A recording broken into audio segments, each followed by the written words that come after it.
Channel को subscribe करके आप शेयर और लाइक ज़रूर करते रहिए। और अब हम पढ़ते हैं इसमें कविता आओ मिलकर बचाएं, जिसे लिखा है निर्मला पुतुल ने। उनके जीवन के बारे में 2-4 चीज़ें मैं आपको बताती हूँ। देखिए, उनका जन्म हुआ था झारखंड में 1972 में एक आदिवासी परिवार में। उनका जो प्रारंभिक जीवन है वो बहुत संघर्षमय रहा। पिता शिक्षक थे, घर में शिक्षा का माहौल था। इसके बाद भी उन्हें बहुत समस्याओं से जूझना पड़ता था। वो सोचती थी नर्स बनने पर आर्थिक कष्टों से मुक्ति मिल जाएगी। उन्होंने इसका डिप्लोमा भी किया और काफ़ी समय इग्नू से स्नातक की डिग्री प्राप्त की। उन्हें अपने समाज से बहुत ही लगाव था और जब वो घर से बाहर निकली तो बाहर की दुनिया से उनका परिचय हुआ। इसी के साथ उन्होंने कविताएं करनी भी शुरू कर दी।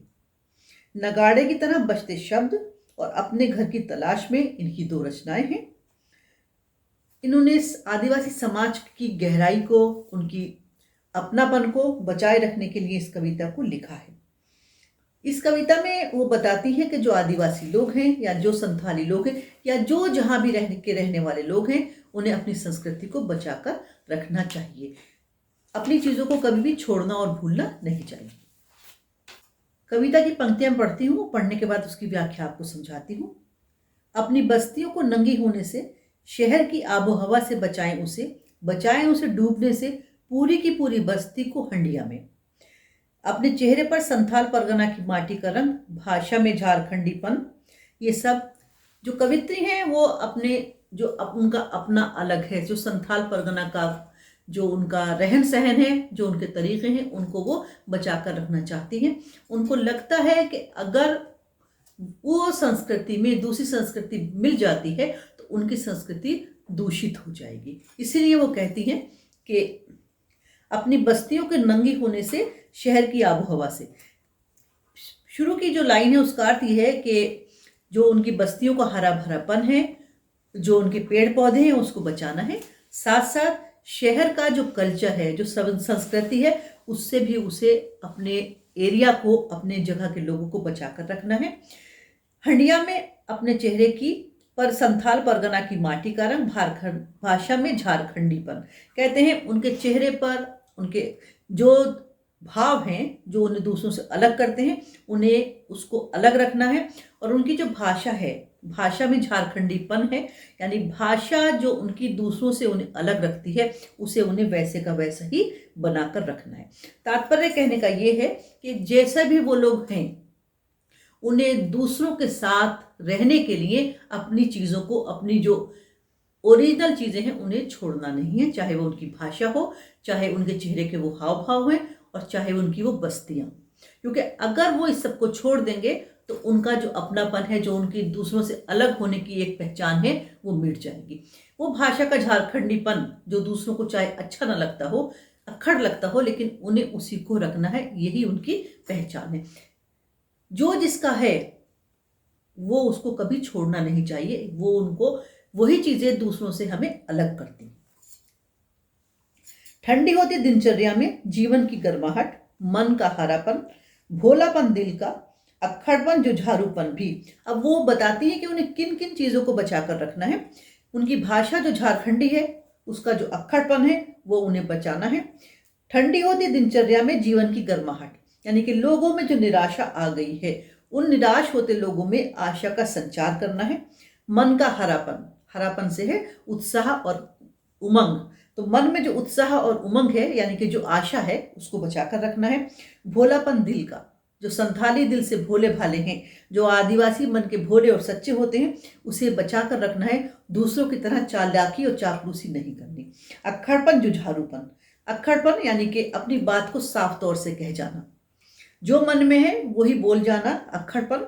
और साथ साथ जुझारूपन, यानी कि मेहनत करने की जो उनकी आदत है, इसे दूसरों को देखा देखी छोड़ना नहीं है। भीतर की आग, धनुष की डोरी, तीर का नुकीलापन, कुल्हाड़ी की धार, जंगल की ताजा हवा, नदियों की निर्मलता, पहाड़ों का मौन, गीतों की धुन, मिट्टी का सोंधापन, फसलों की लहलहाहट। यानी भीतर की आग। भीतर की आग का तात्पर्य कुछ करने का मन, कुछ भी कर जाने की उमंग। धनुष की डोरी, धनुष जो उनका एक धनुष जो उनकी रक्षा का या उनके जीवन का एक धागा है, सहारा है, उसको नहीं छोड़ना है। तीर का नुकीलापन, धनुष की डोरी से उनके तीर चलते ही रहने चाहिए, ये उनके अपने अस्त्र शस्त्र हैं, इन्हें बचाकर रखना है। कुल्हाड़ी की धार, जंगल की ताज़ा हवा यानी कि पेड़ों को बनाकर रखेंगी। नदियों की निर्मलता, प्रदूषण से बहुत दूर रखेंगे अपने एरिया को। पहाड़ों का मौन, पहाड़ों में शांति चाहिए ताकि लोग सुकून से वहाँ पर रह सकें। गीतों की धुन, उनके पहाड़ी गाने जो शांति देते हैं उन्हें बचाना है। मिट्टी का सोंधापन, मतलब लोगों के प्रदूषण से अपनी मिट्टी को बचाकर रखना है, तभी फसलें वहाँ पर लहलहाने लगेंगी, फसलें वहाँ पर होंगी जब वहाँ पर जो डिस्टर्बेंस है वो कम होगा। यानी कि अपने एरिया को डिस्टर्ब होने से भी उन्हें बचाने की ज़रूरत है। क्यों? क्योंकि नाचने के लिए चाहिए खुला आंगन, गाने के लिए गीत, हंसने के लिए थोड़ी सी खिलखिलाहट, रोने के लिए मुट्ठी भर एकांत, बच्चों के लिए मैदान, पशुओं के लिए हरी हरी घास, बूढ़ों के लिए पहाड़ों की शांति। नाचने के लिए खुला आंगन, यानी जब वो खुश हों तब उन्हें स्थान भी चाहिए, इसलिए उन्हें अपनी जगह को खुला खुला ही रखना है, उस पर बिल्डिंग्स बनाकर उसको घेरना नहीं। गाने के लिए गीत, यानी कि मन में उत्साह उमंग को बनाकर रखना है ताकि मन से नए गीत निकले और गीतों से जो उनका सारा वातावरण है वो आनंदमय हो जाए। हंसने के लिए थोड़ी सी खिलखिलाहट, यानी कि मन के अंदर जब खुशी होगी, मन के भीतर जब उमंग होगी, तभी होठों पर मुस्कुराहट आएगी और उनके जो कहे हैं, उनकी जो खिलखिलाहट है वो चारों तरफ गूंजने लगेगी। रोने के लिए मुट्ठी भर एकांत, यानी कि थोड़ा सा उनका जो अपना है, उन्हें अपने लिए जो स्पेस चाहिए वो भी बचा रहना चाहिए, और वो भी तभी हो पाएगा जब वहाँ पर स्थान बचेंगे, जब वहाँ पर शांति बचेगी, जब वहाँ पर डिस्टर्बेंस नहीं होगा। बच्चों के लिए मैदान, पशुओं के लिए हरी हरी घास, यानी कि जो बड़े बड़े शहरों में चीज़ें दिखाई नहीं देती, मिटती जा रही हैं, उन्हें अपने एरिया में उन्हीं सब चीज़ों को बचा कर रखना है। बच्चों के लिए मैदान, पशुओं के लिए हरी हरी घास और बूढ़ों के लिए पहाड़ों की शांति। कि जब व्यक्ति बड़ा होने लगता है, जब व्यक्ति वृद्ध होने लगता है, तब उसे शांति की अगर आवश्यकता होती है तो वो शांति भी उन्हें अपने आसपास ही मिल जाए, उन्हें उस सबको बचा कर रखना है। और इस विश्वास भरे दौर में थोड़ा सा विश्वास, थोड़ी सी उम्मीद, थोड़े से सपने, आओ मिलकर बचाएं कि इस दौर में भी बचाने को बहुत कुछ बचा है अभी हमारे पास। कहते हैं ना कि अब कैसे हो सकता है, अब तो पॉसिबल ही नहीं, अब तो संभव ही नहीं है। तो वो कहती हैं कि जब हम एक दूसरे पर अविश्वास करने लगे हैं, हमें किसी का यकीन और भरोसा नहीं रहा है, उसमें भी हम थोड़ा से विश्वास बचा सकते हैं। अभी ये उम्मीद है, हम अपने सपनों को पूरा कर सकते हैं, लेकिन इस सब को करने के लिए हमें सबको मिलकर प्रयास करने पड़ेंगे, मिलकर एफर्ट करने पड़ेंगे, क्योंकि चाहे समय कितना भी बुरा हो गया है, लेकिन अभी भी हमारे पास बचाने के लिए बहुत कुछ है। कवित्री आशावादी है, इसीलिए वो बचाना चाहती है अपने संथाल परगना की माटी को मिलावट से। मिलावट का मेरा मतलब है कल्चर से, संस्कृति की मिलावट से, शहरी आबोहवा से वो अपने एरिया को बिल्कुल सेव करना चाहती हैं, क्योंकि उन्हें लगता है कि जब कल्चर में उनके मिलावट हो जाएगी तब वो जितने भोले हैं इतने भोले शायद नहीं रहेंगे। उन्हें चाहिए हरे भरे मैदान ताकि उनके बच्चे वहाँ पर अच्छे से खेल सके, और जो पशु हैं उनको भी भोजन मिल सके, और जो बुजुर्ग हैं उन्हें भी थोड़ी सी शांति मिल सके। कहते हैं कि अब नहीं हो सकता ऐसा, लेकिन कवित्री कहती हैं कि अभी भी हमारे पास बचाने के लिए बहुत कुछ है। और उनकी जो संथाल परगना की एक संस्कृति है, चाहे वो उनका अक्खड़पन हो, चाहे उनका वो जुझारूपन हो, चाहे उनके वो गीत हों, चाहे उनके वो विश्वास हों, जो कि अब और स्थानों पर डूबने के कगार पे हैं, उन्हें सबको बचा के रखना है। वो शहरी आबोहवा से दूर जाना चाहती है ताकि उनका कल्चर बर्बाद ना हो सके। एट लास्ट इसका रिजल्ट ये है कि कवित्री कहना ये चाहती है कि संसार में जितनी भी निराशा चारों ओर हो जाए, लेकिन हमें आशा का संचार चारों तरफ करना पड़ेगा, हमें आशावादी ही बनना पड़ेगा।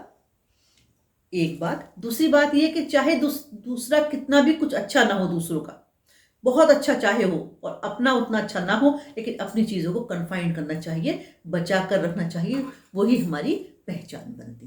तो ये कविता आपकी हो गई, आओ मिलकर बचाएं। अब इसके देखते हैं जो आपकी पाठ्य पुस्तक के प्रश्न होता है। देखिए, पाठ्य पुस्तक का आपका पहला प्रश्न है, माटी का रंग प्रयोग करते हुए किस बात की ओर संकेत किया गया है। माटी का रंग की ओर संकेत करके कवित्री जो है वो स्थानीय विशेषताओं को पॉइंट आउट करती हैं। वो उनके जो विशेषताएं वो हैं, उनके जो एरिया के लोग हैं उनमें जुझारूपन है, अक्खड़पन है, नाचते गाते हैं, सरलता उनके व्यवहार में होती है, और ये सभी विशेषताएं उनके भीतर हैं। कवित्री सोचती हैं कि आधुनिकता के चक्कर में पड़कर कहीं उनके लोग इन सब चीज़ों को छोड़ न दें, ये ना सोचे कि हम पिछड़े हुए लोग हैं और इन चीज़ों को अब हमें छोड़ना चाहिए। यही चीज़ें उनकी पहचान है। तो यानी जो चीज़ें हमारी पहचान की होती हैं उन्हें हमें कभी भी नहीं छोड़ना चाहिए। नेक्स्ट इसका प्रश्न है, भाषा में झारखंडीपन से क्या अभिप्राय है। देखिए, इसका अभिप्राय है झारखंड की भाषा की स्वाभाविक बोली, उनका विशिष्ट उच्चारण। कवित्री चाहती हैं कि जो संथाल के लोग हैं वो अपनी भाषा की जो विशेषता है उसको ना नष्ट करें, औरों की चीज़ों को एडॉप्ट ना करें ऐसे कि उनकी अपनी चीज़ें भी खो जाएं या घुल मिल जाएं, क्योंकि उनके बोलने का जो उच्चारण है वो थोड़ा सा अलग है। नेक्स्ट इसका है, दिल के भोलेपन के साथ साथ अक्खड़पन और जुझारूपन को भी बचाने की आवश्यकता पर क्यों बल दिया गया है। देखिए, दिल का भोलापन जो है सच्चाई और ईमानदारी के लिए बेहद जरूरी है, परंतु हर समय का भोलापन भी बहुत ठीक नहीं होता, क्योंकि अगर कोई बहुत भोला भाला होता है तो दूसरे लोग उसका फायदा उठा लेते हैं, उसका मिसयूज हो जाता है। तो कभी कभी किसी को अक्खड़पन दिखाना भी इसलिए जरूरी हो जाता है कि लोग उनके सीधेपन का फायदा ना उठाएं। प्रस्तुत कविता आदिवासी समाज की किन बुराइयों की ओर संकेत करती है। प्रस्तुत कविता यानी कि जो कविता हमारी थी ये आओ मिलकर बचाएं, आदिवासी समाज की किन बुराइयों की ओर संकेत करती है। देखिए, इस कविता में आदिवासी समाज में जो जड़ता है, काम से अरुचि, बाहरी संस्कृति को अंधाधुंध अपनाना, शराबखोरी, कार्य न करना, अपनी भाषा को छोड़ने की बात करना, अपनी परंपराओं को छोड़ना और गलत समझना जैसी बुराइयां के बारे में कहा गया है। एक बात कि व्यक्ति का जो स्वाभाविक जीवन है वो उसको भूलता जा रहा है, दूसरों की नकल करता है। तो जो भी कुछ जिसका अपना है उसको नहीं छोड़ना है। इस दौर में भी बचाने को बहुत कुछ बचा है, से क्या आशय है, ये नेक्स्ट प्रश्न हमारा है। आज विकास का दौर है और इस विकास के दौर में जो हमारे मानवीय मूल्य हैं वो थोड़े से उपेक्षित यानी इग्नोर से होते जा रहे हैं। तो कवित्री उन्हीं को बचाने के लिए कहती हैं, और जो हमारी प्राकृतिक संपदा है उसको भी हम नष्ट करते जा रहे हैं। पेड़ों को अगर हम ले लें तो दिन रात काटते हैं, उन्हें बचाने का प्रयत्न हम कम करते हैं। उसके साथ ही जो लोगों में आपसी विश्वास है, जो हमें एक दूसरे से उम्मीद है, जो हमारे सपने हैं, उन्हें पूरा करने के लिए सामूहिक प्रयास किया जाना चाहिए। अगर हम सब लोग किसी कार्य के पीछे लग जाते हैं, किसी कार्य को करने लगते हैं, तो वो कार्य हो जाता है। तो यही इस दौर में बचाने की जरूरत है। बस्तियों के शहर की किस आबोहवा से बचाने की जरूरत है। देखिए, बस्तियों को शहर की तरह जड़ता से बचाना है। जड़ता का मतलब वैसे तो बेजान होता है, लेकिन यहाँ पर अर्थ यह है कि जो शहर के लोग हैं वो भावना शून्य हो गए, क्योंकि वो किसी से मतलब भी नहीं रखता और कोई किसी से जुड़ता भी नहीं है। इमोशनल फीलिंग्स धीमे धीमे कम हो रही हैं। तो इसी तरह से ये सब चीज़ें जो हैं उनसे, शहर की आबोहवा से बस्तियों को बचाना पड़ेगा। शहरों का और बस्तियों का जीवन एकदम अलग है। अगर बस्ती के लोग शहर के जीवन को अपनाने लगते हैं तो उनका अपना जो ओरिजिनल है वो तो खोता ही है, साथ में वो दूसरी चीज़ को इतनी अच्छी तरह से एडॉप्ट नहीं कर पाते और बीच में ही रह जाते हैं। इसलिए बस्तियों को शहर की जो भावनात्मक शून्यता वाली जीवन है उससे बचाने की बहुत ज़रूरत है। अगर देखें तो जो हमारा ये है संथाल परगना है, इसमें क्या क्या चीज़ें होती हैं। जंगलों की ताज़ी हवा है, नदियों का निर्मल कोमल जल है, पहाड़ों में शांति भी है, गीतों की मधुर धुनें भी हैं और मिट्टी की स्वाभाविक सुगंध है, और जो फसलें हैं वो भी हरी भरी लहलहाया करती हैं। तो उन सब चीज़ों को हमें बचाना है। जो इनके रीति रिवाज हैं उन्हें भी बचाना है। अगर हम ये सब खो देंगे तो हमारी मौलिकता खो जाती है। तो कवित्री संथाल परगना के बचाने के साथ साथ हमें भी ये संदेश दे जाती हैं कि हमें भी अपनी चीज़ों को बचा कर रखना है। जो हमारा ओरिजिनल है वो खोना नहीं चाहिए। हम अच्छी चीज़ों को ज़रूर लें, लेकिन अपनी चीज़ों को ना छोड़ें। दूसरों की अच्छाइयों को हमें ले लेना चाहिए, उनसे सीख लेनी चाहिए, लेकिन अपनी अच्छी चीज़ों को भी छोड़ना नहीं चाहिए। कविता बहुत शिक्षाप्रद है, बहुत कुछ कह जाती है हमसे, और मुझसे ज़्यादा इसकी ज़रूरत हमारे बच्चों को है, आप लोगों को है, क्योंकि आपके सामने बहुत लंबा भविष्य पड़ा है। बहुत अच्छी तैयारी करके बहुत अच्छे नंबरों से पास होइए। ये हमारे भविष्य को बनाने का पहला स्टेप है। पढ़ते रहिए। Thank you.